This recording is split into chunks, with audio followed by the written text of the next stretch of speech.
come close. You look center. Ready? Yeah, ready. थोड़ा सा यहाँ से पीछे हो जाएगा. Perfect. ऑफिस चलिए मुसद्दी की बेटी.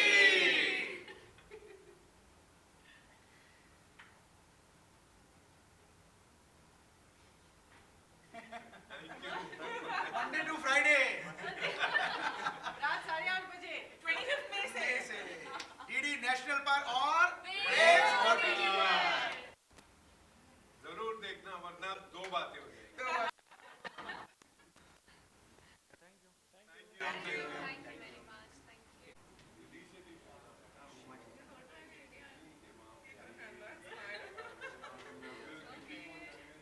Thank you. Thank you very much. Thank you. बस अभी मैंने तो ऐसे हो गया.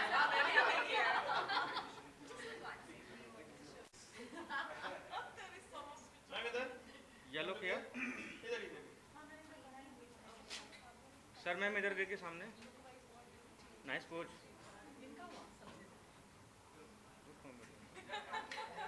Thank you. सोलो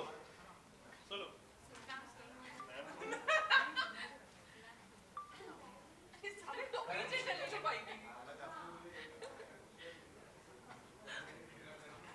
आप ओसो से लगने दियो खड़े हो सकते हो.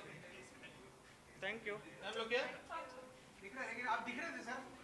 दिख रहे थे आप. दिख रहे थे आपको. मैंने बोला था यही मुझे हमेशा परेशान. You look center. सर लोग क्या सामने. यही है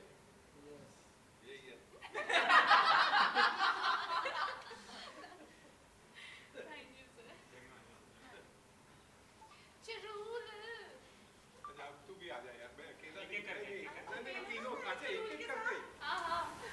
सबके साथ ले लो सर. ऐसा हम सबको आपके साथ फोटोज चाहिए. इसके साथ तो हाँ मैं वही सोच रही थी इसलिए बोल रही तो भी करते दोनों की रील बन गई. दोनों के. Thank you. Thank you. जाओ अनुषा. मुझे कम निशा. अरे मैं कहाँ जा रही हूँ. वाह. सेंटर. सर मैं तो फ्लर्ट थी. मैं तो वही मैं उम्र के बराबर तो है. आप थोड़ा ऐसे मुंह छुपा. बैकग्राउंड में And मुझे she- बताओ. नहीं ऐसे नहीं. Look center. नहीं मैं तो ऐसे ही बोला. ओहो. Let's go. Thank you. धन्यवाद. सही कर रहे हैं. Thank you. Thank you. Dhokla मंगा. समोसा समोसा. अरे अमन टेल दो उसका gift samosa.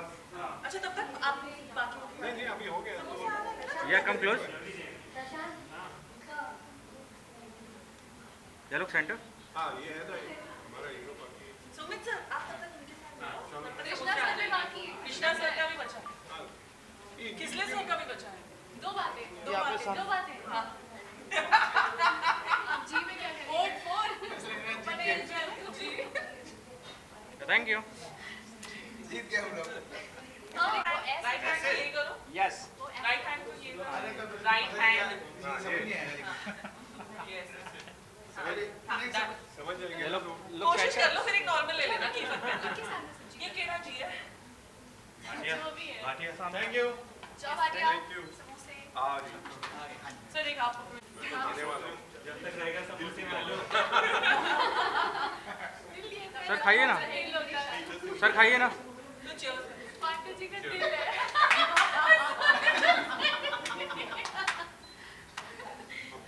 Epic, epic. Great हो. Not bad. Very nice, very nice. नहीं मुझे लगा एक मिनट.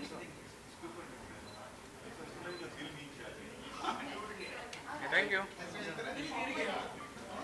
फिर हम लोग एक-एक करके जुड़ते जाएंगे. हम सब साथ में जा सकते हैं.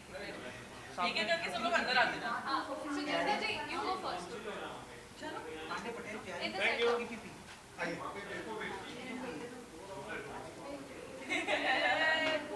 Thank you. Sumit sir, Sumit ji. जल्दी जल्दी जल्दी जल्दी. Let's go. दो बातें. ये तो किसी गाड़ी बना सकते हैं. Thank you. दो बातें. दो बार. Krishna sir. Next. Ready?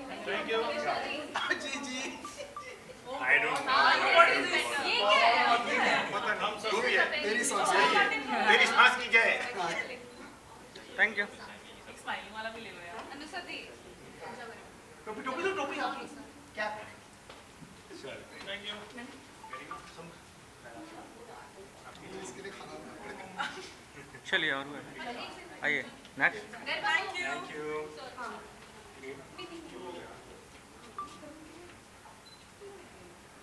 Hello centre.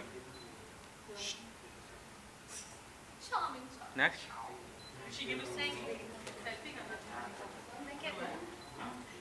हम सब लड़कियां ऐसी खड़ी हैं।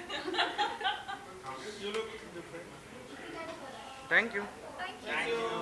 अरे किस लिए सबका बचा है?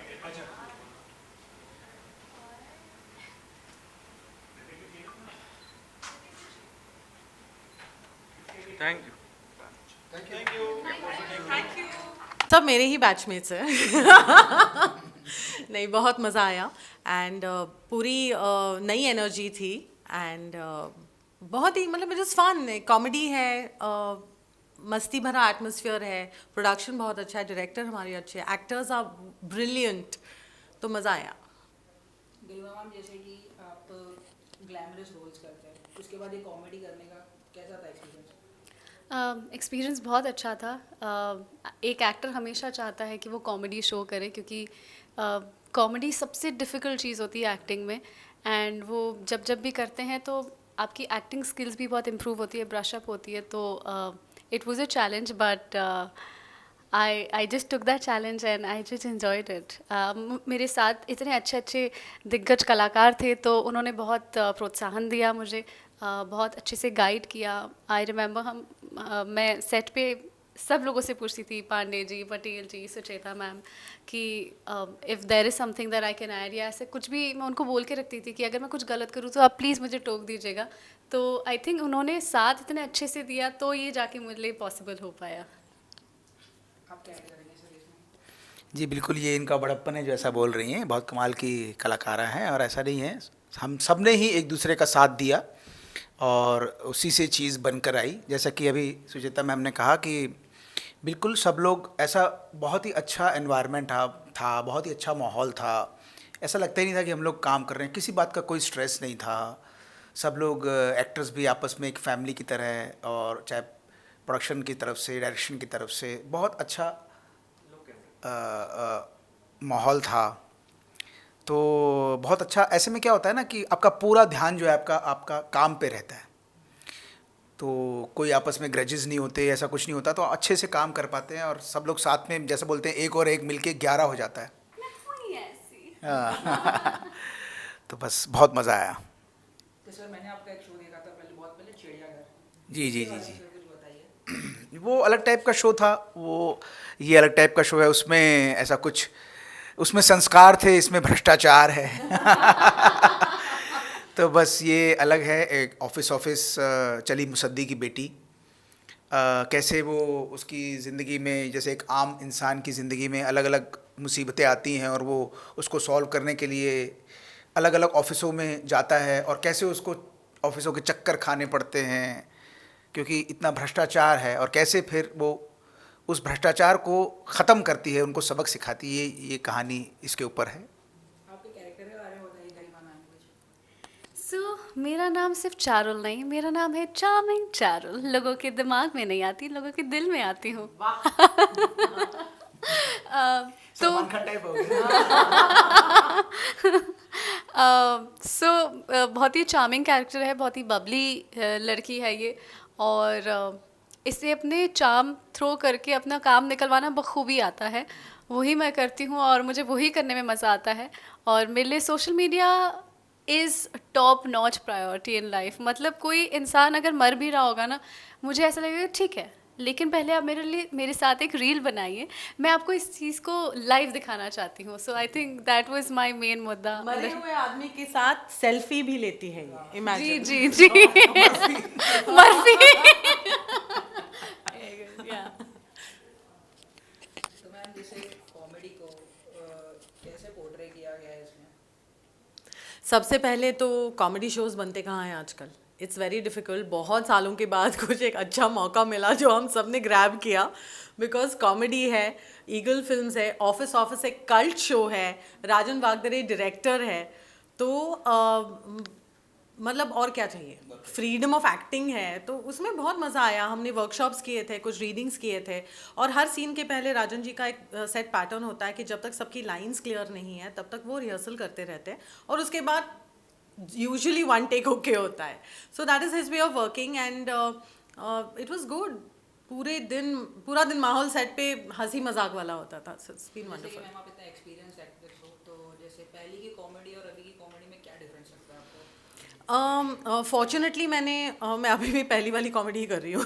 सो कॉमेडी में बहुत बदलाव आया है, चीज़ें चेंज हो गई है। जैसे काइंड ऑफ जोक्स जो पहले हुआ करते थे, क्लीन नीट वेरी प्योर, वैसे आजकल है नहीं। अभी ज़्यादातर बिलो द बेल्ट है, कुछ मतलब है ऐसे कुछ अलग टाइप के हैं। बट आई डोंट जज एनीथिंग और एनीवन, एंड ये चल रहा है इसलिए तो बन रहे हैं ऐसे shows. But for this show I can say this is been a very dignified, a very funny and a very pure show, clean comedy. तो आज का जो करप्शन हो रहा है जैसे सिस्टम में, तो उसको कॉमेडी के थ्रू पोर्ट्रे किया गया है। Yes. इसके बारे में क्या कहोगे?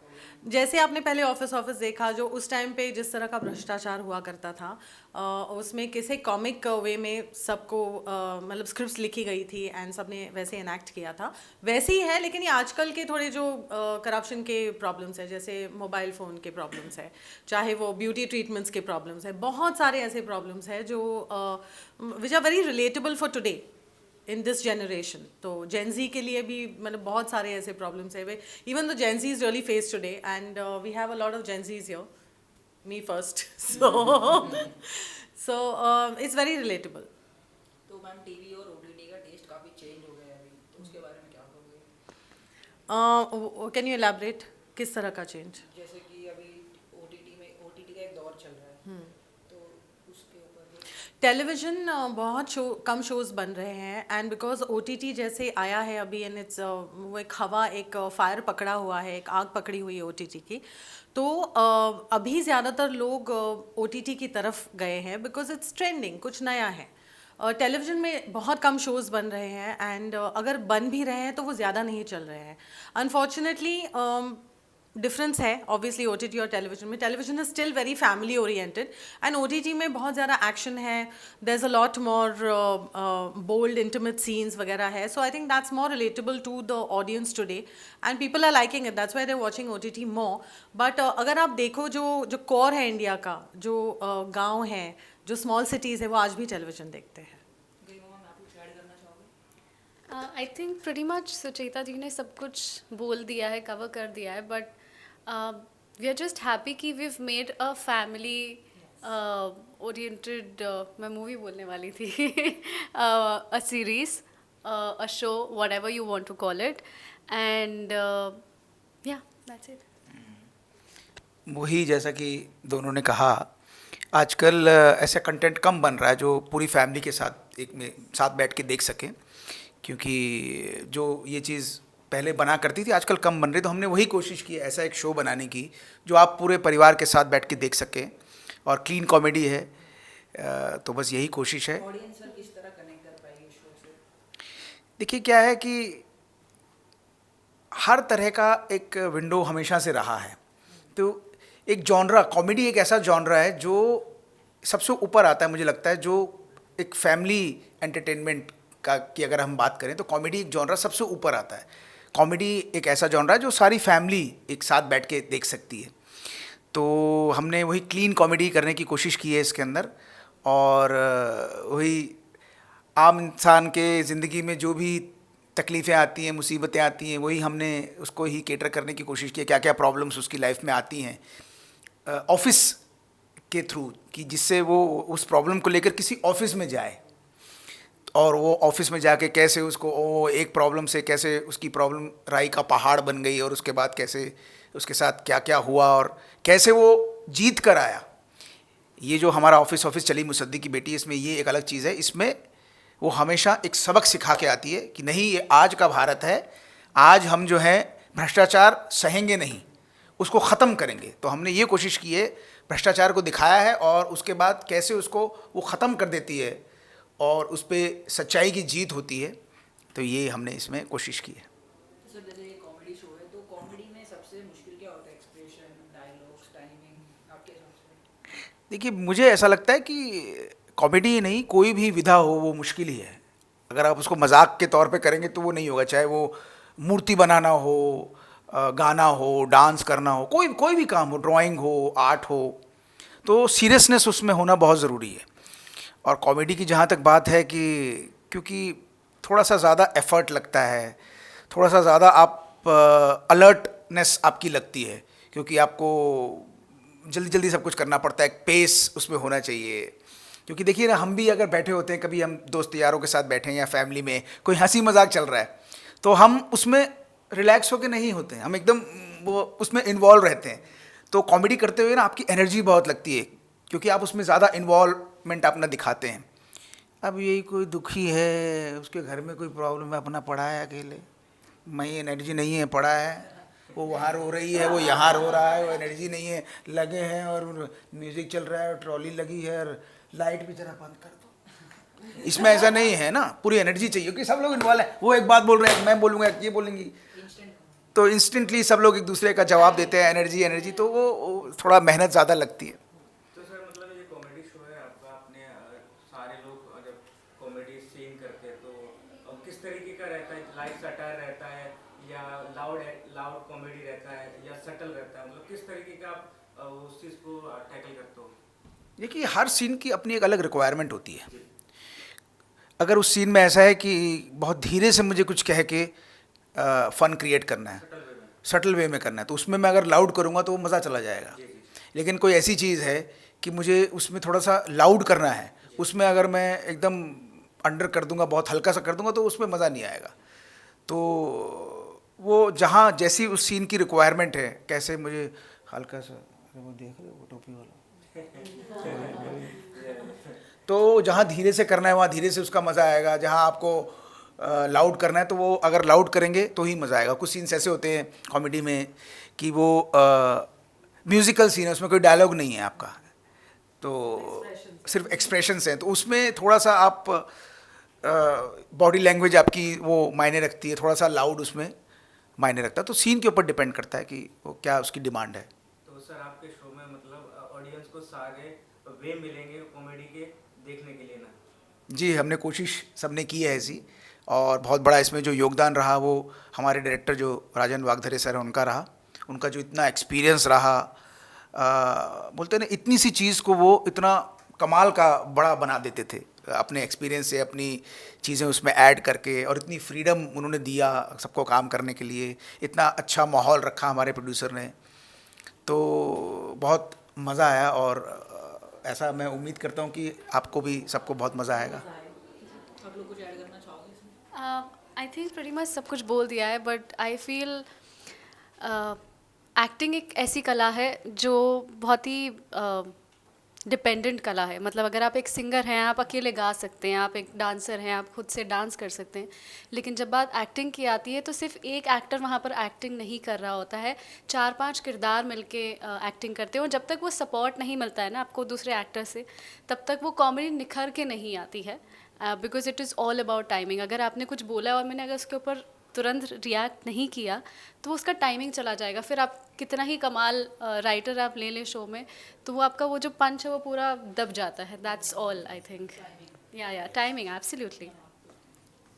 सब तो बोल दिया है क्या बोलूँ, बट वेरी करेक्टली सेड गरिमा कि एक्टिंग मेरे हिसाब से भी टीम वर्क है।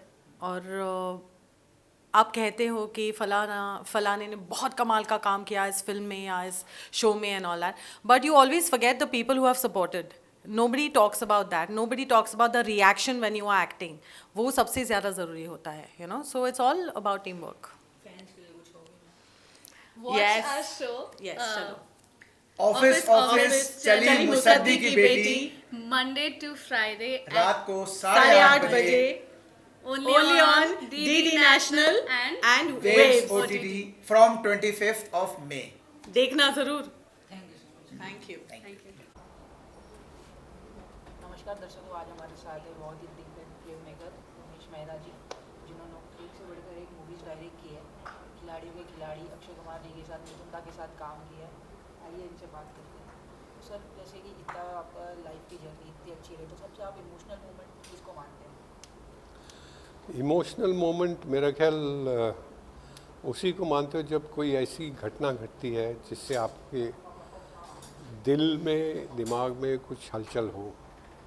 तो जैसे जब मैंने अपनी पहली फिल्म बनाई तो वो एक इमोशनल मोमेंट था। अच्छा, कोइंसिडेंटली जिस दिन मैंने मेरी पहली फिल्म लगी उसी दिन मेरी पहली बच्ची पैदा हुई, तो वो एक डबल इमोशनल मोमेंट था। तो ऐसे लाइफ की जर्नी में कई मोमेंट आते हैं, कई अच्छे होते हैं, कई बुरे होते हैं। तो हर एक इमोशनल मोमेंट हो जाता है जो याद रह जाता है। बड़े बड़े जैसे आप बोल रहे हो अभी, मतलब फॉर एग्ज़ाम्पल सोनी महवाल बनाई, सनी के साथ काम किया, फिर धर्मेंद्र जी के साथ काम किया अली बाबा में, साथ में पहले एक आगे पीछे। अक्षय तो है ही है, मिथुन के साथ इतनी फिल्में बनाई, और सनी, जैकी, सभी अनिल के साथ। कैसा एक्सपीरियंस था सर इनके साथ काम करने का? ये एक्सपीरियंस तो खैर, क्योंकि मुझे लगता है कि मोस्टली जब मैं इनके साथ काम कर रहा था तो मैं ऑलरेडी एक बैकग्राउंड से आ रहा था जिसमें हम लोग फिल्म का बैकग्राउंड था। मैं मतलब एज ए असिस्टेंट देख चुका था। मेरे फादर बहुत बड़े प्रोड्यूसर थे, तो उनके साथ स्टूडियो में जाना, आर्टिस्टों को देखना, तो वो मेरे लिए कोई ऐसा ऐसा नहीं था कि ओह ये आ गया, फलाना हो गया, फलाने अंकल, फलानी आंटी। हाँ, रेगुलर वर्क, रेगुलर मिलना।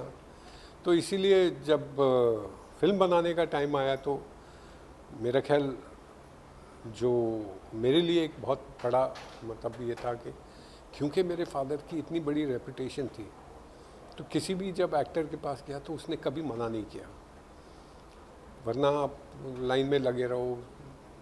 तो वो मुझे, बट मैं हमेशा कहता हूँ कि एक्टर भी ना वो पहले दिन पहले शॉट में भांप लेता है कि आप में कितना दम है। अगर आप कमज़ोर नज़र आए तो आपकी ज़िंदगी बर्बाद कर देगा।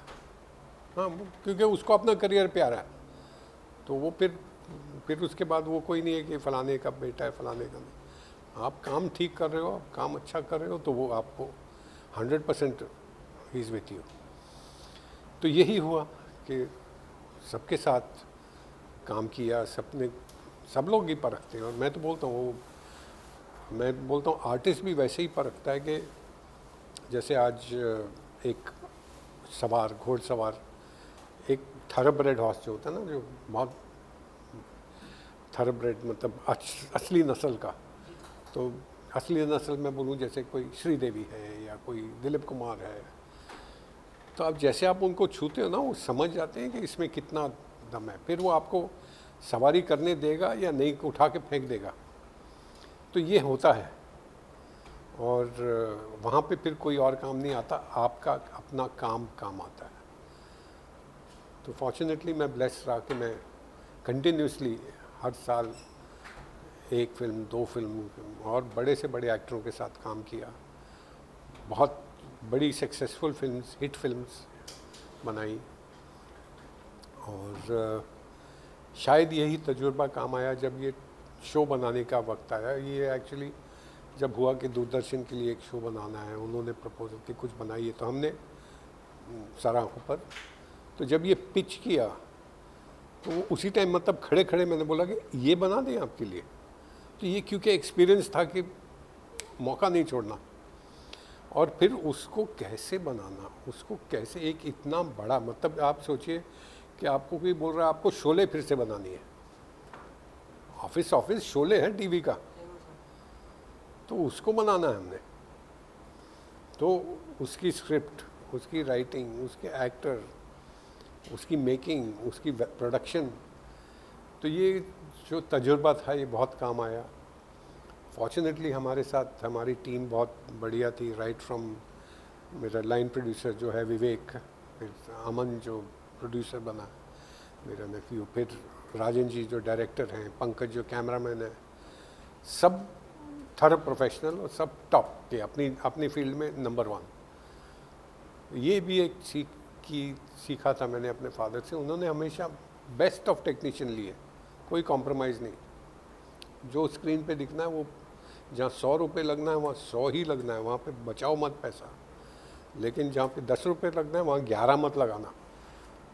तो ये पॉलिसी फॉलो की है, सीख है। तो सर जैसे कि अभी ओल्ड स्कूल से, जैसे ओल्ड स्कूल के जो नए नए लोग आ रहे हैं, यंग जो डायरेक्टर्स हैं, उनको आप क्या मैसेज दोगे? भाई मैं उनको तो सिर्फ इतना बोलूँगा कि अपनी जड़ें मजबूत करो, और जड़ें मजबूत करने के लिए आप डेफिनेटली अपना कल्चर, अपनी सभ्यता, अपने पुरानी फिल्में, अपने पुराने राइटर्स, उन्होंने जो क्रिएट किया है, और ट्रैवल करो हिंदुस्तान में, देखो कि भैया कहाँ जा रही है इंडिया, जा कहाँ रहा है। यहाँ पे बैठे हम लोग अपने एयर कंडीशन ऑफिसेज में और जू में और इधर और मैरियट फैरियट में 5 स्टार में बैठ के नहीं बनेगी फिल्म, और वही हो रहा है। क्योंकि इन लोग को क्या है, हाँ वो हॉलीवुड की वो फिल्म, उसमें से एक सीन ले लिया, कोरियन एक फिल्म, उससे ये सीन ले लिया। अरे ऐसे थोड़ी बनेगी फिल्म यार। बट एक वो, और दूसरी तरफ मोस्टली ये जो डायरेक्टर जो शॉर्टकट है कि भाई दोस्ती है ये यार, तू मेरा दोस्त है, मेरे लिए फिल्म। अब वो उसने हाँ कर दी, आप पहुंच गए किसी चैनल के पास, चैनल ने आपको अच्छा वो कर रहा है काम, लो जी बनाओ। उनको कोई लेना देना नहीं तुम क्या बकवास बना रहे हो, और वो बकवास ही बनती है फिर। सर जैसे कि आपकी जो जर्नी है इतनी लंबी आपकी जर्नी थी, हाँ, कैसे देखते हो आप उसको? I think with a lot of satisfaction. Change हो गया बॉलीवुड का, टेलीविजन का, कुछ चेंज नहीं हुआ यार। Nothing difference. नहीं नहीं नहीं नहीं नहीं, अभी भी कैमरा वही चल रहा है, अभी भी एक्टर वही चल रहा है, अभी भी राइटर चाहिए। इसके बिना तो आप बना नहीं सकते। तो जब तक आपको ये सब है, आपको कैमरामैन भी, अंदर से देखा है सर, तो आपको कुछ तो चेंजेस होंगे जो आपको लगता है कि पहले के ज़माने में ये अलग था और अब नहीं एक इतना ही हो गया कि सहूलत हो गई है। पहले अगर हमको था कि हाँ भाई, मतलब मैं जब अली बाबा जैसे फिल्म बना रहा था, मैं 6-6 महीना रहता था वहाँ रशिया में, तो एक फ़ोन कॉल के लिए 3 दिन वेट करना पड़ता था, बुक करनी पड़ती थी, फिर 3 दिन बाद फ़ोन मिलता था। अभी तो ये आ गया, उठाया टक करके बटन दबाया फ़ोन, तो ये सहूलत तो हो गई है। लेकिन इसका सही इस्तेमाल हो रहा है कि नहीं, वो हाँ वो ज़रूरी है। हाँ वही ज़रूरी है, वही ज़रूरी है। सर दिलीप सर तो अभी आप क्या है कि मतलब पहले क्या हम फिल्म कैमरा चलाते थे, अब वो डिजिटल रिकॉर्ड हो रहा है, बट हो तो वही रहा है ना। एडिटिंग भी तो एडिटिंग ही कर रहे हैं ना, साउंड तो साउंड, ये बैकग्राउंड म्यूज़िक है, तो सब चीज़ बट शुरू होती है स्क्रिप्ट से। और अगर आपकी स्क्रिप्ट सही नहीं है तो आप खड्डे में गए। फिर आपको समझ होनी चाहिए कि मैं स्क्रिप्ट इंटरप्रेट कैसे करनी है। तो सर आपने दिलीप सर के साथ उनकी जो आखिरी फिल्म थी वो आपके साथ थी, उसके बारे में कुछ बताइए। भैया वो तो अभी एक इतनी पुरानी हिस्ट्री हो गई है कि बताऊं क्या बताऊं, कि यही मैं समझता हूं कि मेरी एक हर कोई भी डायरेक्टर, स्पेशली मेरे जनरेशन का, उनका ड्रीम था कि एक बार दिलीप कुमार साहब के साथ काम हो। तो वो मुझे मौका मिला, और जिसके लिए मैं हमेशा भगवान से थैंक यू करता हूँ कि ऐसा भी काम करने वाला मिला जो सुपरलेटिव। शायद दुख इतना ही है कि वो फिल्म इतनी चली नहीं जितना मैं चाहता, और तो वो एक दुख, वो उस चीज़ का एक दुख रह गया, मलाल है। और अनफॉर्चुनेटली इसमें तो वापस जाने का कोई तरीका है नहीं कि आप जाके बोलो कि भाई आओ सर हम इसको रीशूट करते हैं, हम नया बनाते हैं, वो तो गए। ऑफिस के बारे में सर, इसका जो आपने सेकंड पार्ट लाया है, इसको फिर से रिवाइव किया, इसके बारे में क्या कहोगे? क्या स्क्रीन डायरेक्टली? तो ये जो है ना, ये ऑफिस जो है, इसको हम ऑफिस चली मुसद्दी की बेटी। तो उसमें जो अगर आपको याद हो, मुसद्दी लाल जो थे, पंकज कपूर प्ले करते थे, और ये 5-6 कैरेक्टर थे जो अलग अलग ऑफिस में अलग अलग रूप में उसकी ज़िंदगी आराम करते थे, और वो बेचारा कॉमन मैन की तरह मार खा के बैठ जाता था। इसमें हमने क्या किया, she is a modern girl, पढ़ी लिखी है, शी इज़ नोज़ डिजिटल क्या, कंप्यूटर क्या, फलाना क्या, हर चीज़ क्या। और जब उसका पाला अब पड़ता है, कैरेक्टर्स वही है, अभी भी भाटिया ही है, अभी भी पटेल ही है, अभी भी वही है, लेकिन वो भी बदल चुके हैं अभी, बट कैरेक्टर्स वो है। और अब जब पाला पड़ता है तो वो पहले तो उनसे 2-4 चपेटे खाती है, समझ, फिर उसको जब समझ आता है तो वो कैसे उनको तोड़ती है। तो ये हमारा चेंज है कि शीप मतलब उसमें वो हमेशा लूज़र था, इसमें वो एंड में विनर निकलती है। ऑडियंस को क्या नया सरप्राइज मिलेगा, क्या देखने मिलेगा? मेरा ख्याल एवरी सीन आपको टेरिफिक लगेगा, हर सीन में, क्योंकि जैसे मैं अभी बता रहा था कि हर सीन में ये हम लोग आज की, बिकॉज हम भी तो देखते हैं ना, समझते हैं कि आज की जनरेशन की और टेंशन स्पैन बहुत छोटी हो गई है। अभी इतना लंबा इंटरव्यू पता नहीं कोई देखेगा कि नहीं, लेकिन 2 मिनट में उनको कुछ नया चाहिए। तो यही टेम्पो है शो का, हर 2 मिनट में कोई नया गायक आता है, कोई नया कुछ होता है, नया कुछ होता है, और हंसते हंसाते काम होता है। तो और ये एक्टर सब इतने बढ़िया हैं। तो कोई बात कर रहा था कि भाई पहले वाले एक्टर, आपके एक्टर, तो बोला जब हमने वो शुरू किया था मेरे ब्रदर राजीव ने, तो उस टाइम वो सारे एक्टर भी तो नहीं थे, कोई ऐसे कोई थोड़ी कोई बहुत बड़े एक्टर थे, सब कोई एनएसडी से आया, कोई किधर से आया, कोई इधर। और फिर वो आज के दिन तो सब सुपरस्टार हैं।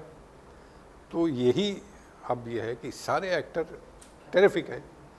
एंड मेरा ख्याल 1 साल ये जैसे शो लोग देखेंगे, इनके बाद इनको सांस लेने की फुर्सत नहीं मिलेगी, इतना काम मिलेगा। हिट हो जाएगा एकदम। 100%। शाहरुख के साथ भी आप किए हैं, मोहब्बतें बनाई हैं, उसके बारे में कुछ बताइए। शाहरुख के साथ मैंने नहीं बनाई, मैंने मेरे ब्रदर राजीव ने बनाई थी चमत्कार और राम जाने, 2 फिल्में। तो बहुत बढ़िया फिल्में थी, सुपरहिट फिल्में थी। और सर जो बॉलीवुड के लिए आप क्या कहोगे अभी, कुछ नए एक्टर्स के लिए, डायरेक्शन के लिए, डायरेक्टर के लिए? बोल दिया ना अभी, वो बोलता है ना कि भाई सीखो ग्राउंडिंग। फैंस के लिए क्या कहोगे सर इस शो के लिए? भाई शो के लिए तो इतना कहूँगा कि अपने टाइम का मोस्ट आइकॉनिक शो, मतलब मैं जिसको बोलूँ कि द शोले ऑफ टेलीविज़न, जो शोले थी वैसे ही ऑफिस था, ये हम वापस लाए हैं। लेकिन जो कोई नहीं कर सका, मुझे लगता है हमने किया कि शोले जैसा हिट हो था, जैसा ऑफिस हिट था, ये वैसे ही आपको इतना नया और फ्रेश मिलेगा, पुराना कुछ नहीं मिलेगा इसमें। आपको देखोगे कि भाई all original and excellent content. Thank you. आज हमारे साथ है बहुत ही टैलेंटेड, बहुत ही beautiful actress Shruti ma'am. Thank you. कैसे हो मैम आप? जी मैं बहुत अच्छी हूँ, आप कैसे हैं? मैं तो बहुत अच्छा हूँ। ऑफिस करके कैसा एक्सपीरियंस रहा मैम, कुछ बताइए। जी बहुत अच्छा एक्सपीरियंस था, बहुत ही स्मूथ एक्सपीरियंस था मुझे कहना चाहिए एज एन एक्टर। पूरी टीम बहुत अच्छी है, बहुत मेहनती लोग हैं और बहुत सुलझे हुए लोगों के साथ काम किया है मैंने। और इतनी बड़ी फ्रेंचाइज का हिस्सा होना, एक कॉमेडी कल्ट शो का हिस्सा होना, एक एक्टर के लिए बहुत सौभाग्य की बात है। कितना डिफरेंट है मैम रियल लाइफ से आपका कैरेक्टर इसमें? जी सबसे अच्छी बात यह है कि रियल लाइफ से अलग नहीं है। अनोखी का किरदार हर किसी को ये याद दिलाएगा जब भी वो ये शो देखेंगे कि वो रियल लाइफ का ही एक हिस्सा है। आपके ही शायद सुबह हो सकता है आपके साथ सेम घटना हुई हो और आप उसी से परेशान होकर घर आए हो, और आप जब देखें तो कहें यार अभी तो ये सुबह हुआ था यार, पता है बगल में बैठे हुए वो सरकारी विभाग के लोग या प्राइवेट कंपनी के अंकल ऐसे बोल रहे थे। सो बहुत ही प्रैक्टिकल ड्रिवन शो है और रियलिटी ड्रिवन शो है और आपको बहुत रिलेटेबल लगेगा। ओरिजिनल कंटेंट जैसे ये उसका एक लेगेसी को कंटिन्यू कर रहे हो आप, कुछ प्रेशर था उसका? कुछ आप ऑफिस फ्रेंचाइज को नए तरीके से नए दौर के सामने लेकर आ रहे हैं और मेरे नाम के टाइटल में लिखा हुआ है मुसद्दी। इससे बड़ा प्रेशर और क्या होगा। एज एन एक्टर प्योर मैंने बहुत इंटेंस रोल्स किए हैं, मैंने बहुत तरीके के किरदार किए हैं भगवान की कृपा से, लेकिन प्योर कॉमेडी करना अपने आप में चैलेंज है। दो it's my favourite genre, but perform करना टू मेक श्योर कि जब बाकी लोग उसे देखें वो हंसने चाहिए, वो बहुत प्रेशर वाला काम होता है। और हम सबको पता है, जिसने भी ऑफिस देखा है उन्हें पता है कि क्या स्टैंडर्ड था उस शो का। लाइक जितने दिग्गज एक्टर्स थे उसमें, पंकज सर, पावा सर, उषा मैम, लाइक सभी किरदार इतने अच्छे थे कि जिन्होंने भी देखा उनके सबकॉन्शियसली वो कंपेयर करेंगे। तो हम कहीं ना कहीं रेडी हैं उस कंपैरिजन के लिए, बट हम ये चाहेंगे कि जितनी ईमानदारी से हमने काम किया है उतना ही ऑडियंस को मज़ा आए और वो हंस हंस के लोटपोट हो जाए। मैम आपके और मुसद्दी लाल जी के सीन्स में ऑडियंस को कितना एंटरटेनिंग लगने वाला है, कुछ बताइए। जी, मैं सच में बहुत खुशनसीब होती अगर मुझे पंकज सर के साथ सीन करने का मौका मिलता, और मेरे मन में भी आया था कि क्या पंकज सर आएंगे, पर अफसोस की बात है पंकज सर आपको इस सीज़न में नज़र नहीं आएंगे क्योंकि हमारे शो के अनुसार उनका स्वर्गवास हो चुका है। और बट हाँ, वो तस्वीर में नज़र आएंगे जिनसे मैं अक्सर वार्तालाप करती हूँ। और क्योंकि अनोखी को उसकी माँ ने बचपन में बता दिया था, उसने ना झूठ बोला हुआ है अनोखी को उनकी माँ ने कि वो विनर थे, बट हमें पता है मुसद्दी लाल का जो किरदार था वो अक्सर हार ही जाया करते थे।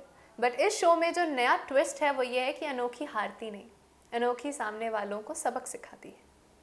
ये सबसे यूनिक है शो में। जी हाँ, सबसे बड़ा ट्विस्ट ही यही है कि अनोखी इज़ गना शो पीपल कि अच्छा ठीक है तुम ये कर रहे हो, बट आम आदमी भी बहुत पावरफुल होता है। तो मैम जैसे कि एक कॉमेडी शो है, तो कॉमेडी के लिए सबसे इम्पोर्टेंट क्या है? Timing, expression, dialogues? Timing comedy के लिए टाइमिंग सबसे इम्पॉर्टेंट है। कॉमेडी के लिए आपका दिमाग से खाली होना बहुत इम्पॉर्टेंट है, क्योंकि जब आप इंटेंस सीन करते हैं या रोमांटिक सीन करते हैं, एक्टर्स का एक मेथड होता है, हम हमारे सबकॉन्शियस में जाते हैं, कोई ना कोई मेमोरी उठाते हैं, हम उसको री एक्सपीरियंस करते हैं। अगर हमें रोना है तो हम ट्रॉमा में जाते हैं, हमें हंसना है तो हम किसी और मेमोरी में जाते हैं। बट जब हम कॉमेडी करते हैं ना, तो हम इसका इस्तेमाल नहीं करते, हमें ये खाली रखना होता है, क्योंकि फिर हमें प्रेजेंट होना होता है एट द सेम मोमेंट। बहुत ध्यान से सुनना है कि सामने वाला क्या बोल रहा है, बिकॉज हमारे expressions they are the key, और वो नहीं मिस होने चाहिए। और फिर ध्यान से सुन के किस मोमेंट पे रोक कर उसे कहाँ क्या बोलना है, ये कॉमेडी है। तो बहुत हल्का लगता है कॉमेडी, बट कॉमेडी बहुत डिफ़िकल्ट होती है, उसके लिए आपको बहुत नेचुरली, मैंने कहा ना, ये खाली होना चाहिए।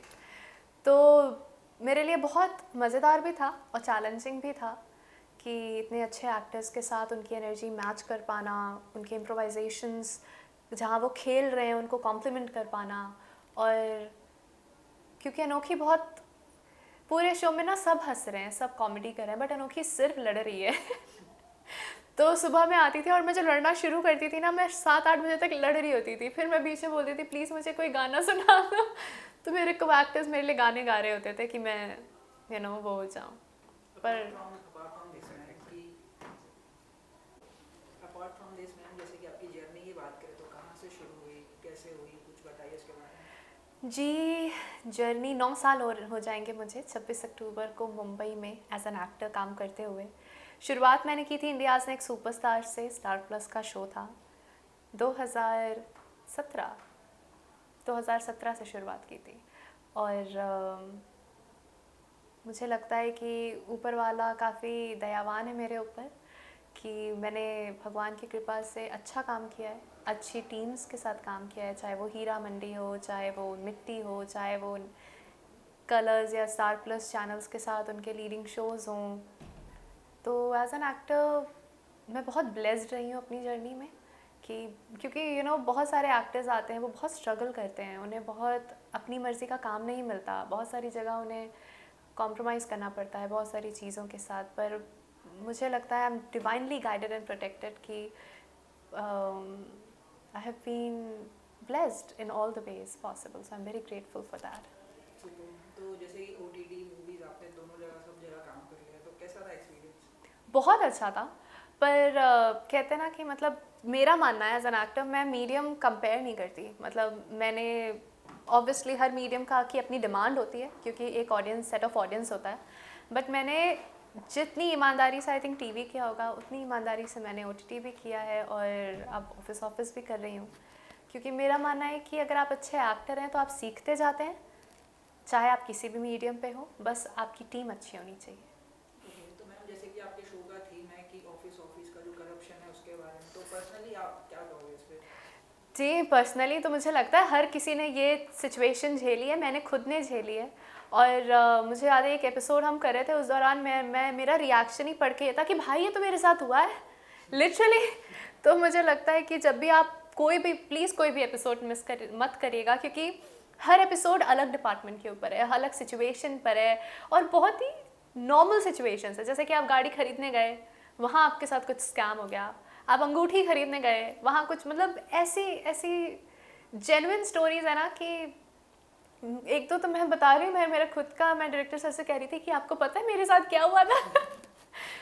तो हाँ, मैं मैं अपनी स्कैम स्टोरी तो नहीं बता सकती हूँ, पर सब एक नया परिवेश देखने को मिलेगा ऑडियंस को फॉर श्योर। उन्हें ये देखने को मिलेगा कि अच्छा, अगर आपके साथ कोई ऐसा करता है तो आप उसे फाइट बैक कैसे कर सकते हैं, यू नो, क्या क्या अलग, बहुत सारे एपिसोड्स में आपको जानकारियाँ मिलेंगी कि क्या क्या परिवर्तन आ चुके हैं और आम लोगों के लिए क्या क्या फैसिलिटीज़ अवेलेबल हैं, क्या क्या उनके लिए सपोर्ट सिस्टम्स अवेलेबल हैं जो शायद हमारी नॉलेज में नहीं है, बट अगर हमें पता होगा तो हम उस अपने अधिकार के लिए वो लड़ाई लड़ सकते हैं। तो बहुत, जैसे कहते हैं ना, ध्यान में रख के कहानियाँ इस बार लिखी गई हैं। मुझे याद है हम सेट पे बैठे होते थे और कुछ ऊपर नीचे लगता था तो अमन सर, डायरेक्टर सर, हम लोग कहते थे नहीं सर, ये आज के ज़माने में ऐसा नहीं होता है, हम ये नहीं कर सकते। तो वहाँ पे ना गिव अप नहीं किया जाता था, वहाँ बैठ के सब कहते थे अच्छा चलो तो क्या कर सकते हैं, अगर ऐसा हो रहा होगा फिर तुरंत गूगल किया जाता था। मतलब सारे, कुछ भी ऐसा नहीं है जो सिर्फ ना लिबर्टी लेके दिखाया जा रहा है। ऑब्वियसली कॉमेडी है तो फन है, बट बहुत सारी इन्फॉर्मेशंस भी हैं जो आपके काम आ सकती हैं। जैसे मैम मुसद्दी लाल का जो कैरेक्टर है, अगर आपको रियल लाइफ में कोई ऐसा एम्प्लॉय मिले तो आपका कैसा रिएक्शन होगा? रियल लाइफ में, सॉरी, ऐसा कोई एम्प्लॉय मिले तो कैसा? एम्प्लॉय, हाँ। मुझे लगता है अनोखी करने के बाद तो अब मैं अनोखी की तरह ही उसके साथ बिहेव करूँगी। मैंने अनोखी से बहुत सीखा, और मैं भी बहुत ही, जैसे कहते हैं ना कि जस्टिस ड्रिवन इंसान हूँ। मेरे लिए अगर किसी के साथ कभी मैं अपने अगल बगल भी देखती हूँ कि सही नहीं हो रहा, तो वो एक सिमिलैरिटी है मेरे और अनोखे के बीच कि मैं आवाज़ उठाने में यकीन रखती हूँ। पर अब मुझे पता है कि अगर मैं किसी डिपार्टमेंट में गई हूँ और कोई मुझे चूना लगाएगा ना, तो मुझे उसे जवाब कैसे देना है।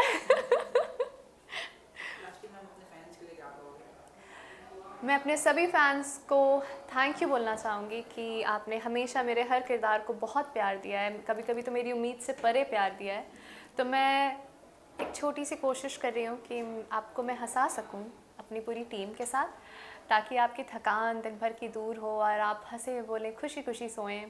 तो प्लीज़ ऑफिस चली मुसद्दी की बेटी देखिए 25 मई से सोमवार से शुक्रवार रात 8:30 बजे डीडी नेशनल पर। और अगर टीवी नहीं है तो कोई बात नहीं, क्योंकि बहुत सारे लोग टीवी नहीं लेते, फ़ोन लेकर चलते हैं। OTT वेव्स OTT डाउनलोड करके उस पर देखिए। Trust me, as an actor मैं आपको और एज अ पर्सन बोल रही हूँ, आपको बहुत मज़ा आएगा। Thank you so much. My pleasure, thank you.